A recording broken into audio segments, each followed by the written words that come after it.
maanta oo taariikhdu tahay 12 bisha toddobaad 2017 ama 2017 waxaan joognaa sida ay u jeedaan aqalka golaha shacabka maanta waxay ahayd ajandihii koowaad ka fadhigii koowaad ee baarlamaanka waxaana looga hadlayay miisaaniyadda 2017 oo dib u eegis lagu sameynayay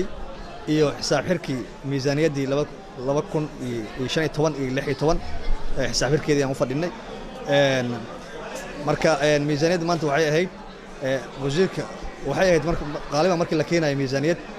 waxaa la keenay 48 saac in ka hor in xildhibaanada baarlamaanka ay soo akhristaan ay ahayd marka sidaas daraaddeed xildhibaanada waxay soo jeediyeen qodob dastuuri ah xeer hoosaadkuna uu ku yaallo xildhibaanada waxay soo jeediyeen in maxaa la yiraahdaa maadaama 48 saac aanan loo soo gudbin si ay u soo akhristaan sidaas daraaddeed lagu celiyo wasiirka kadibna maanta ay noqoto qaybin kadibna maalinta sabtida haddii la yiraahdo baarlamaanka furmaayo in la isugu yimaado oo miisaaniyaddii laga wada doodo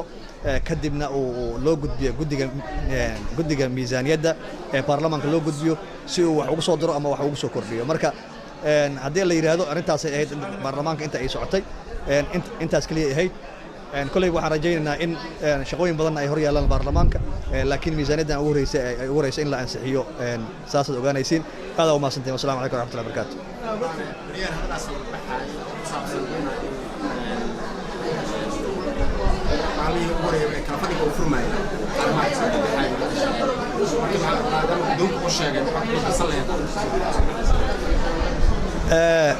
maalmaha wararka la soo marayo oo waxaan u malaynayaa inay tahay tii arrintii ka dhacday iskool booliisiya iyo arrintii kale habeenkii ay dhacday runtii maxay ahayd arrimahaas guddiga joogtada shalay buu ka fariistay sida aad la socotaan waxay uga doodayeen arrimahaas iyo ajandayaasha hor yaalla baarlamaanka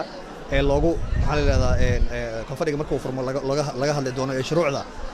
ina sugaysa inaan qabanno arrintaas qayb bay ka ahayd shalay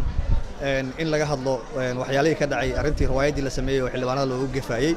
iyo tii ay ka dhacday habeenkii ayaduna oo Sheekh Baaruud ama odaygii culimada ahaa oo ka hadlayay uu dhahay kicin dadweyne ay ahayd oo uu la hadlayay uu dhahay haddii mooshin ah keentaan maxaa la yiraahdaa guryaha idinku soo galay xildhibaanada hadaa tihiin runtii macnaha mooshin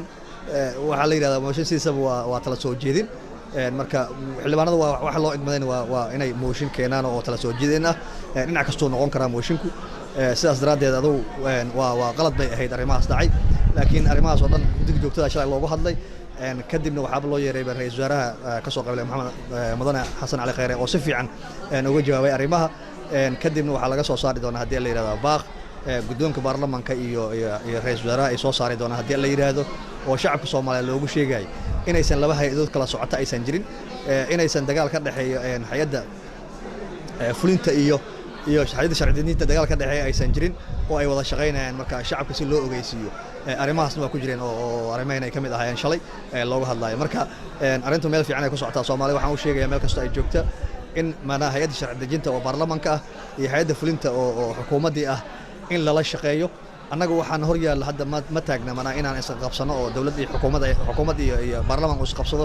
waxaa lagu jiraa waqtigii maxaa la yiraahdaa qolada nabadiidka ah meel loogu soo jeedaysan lahaa horumarka waddanka laga shaqayn lahaa shuruucdii loo baahnaa inay ku hirgasho codka la qaadayo codbixinta 2020ka la qaadi doono qof iyo cod shuruucdiisii in la dhammaystiro marka hawlahaas noo yaala haddii la yiraahdo waxaan ka rajaynayaa shacabka Soomaaliyeed meel kasta ay joogaan inay hay'adaha qaybaheeda kala duwan ay la shaqeeyaan lana ixtiraamo maxaa la yiraahdaa mas'uuliyiinta Soomaaliyeed mid kasta ha noqdo. Assalaamu calaykum waraxmatullaahi wabarakaatuh.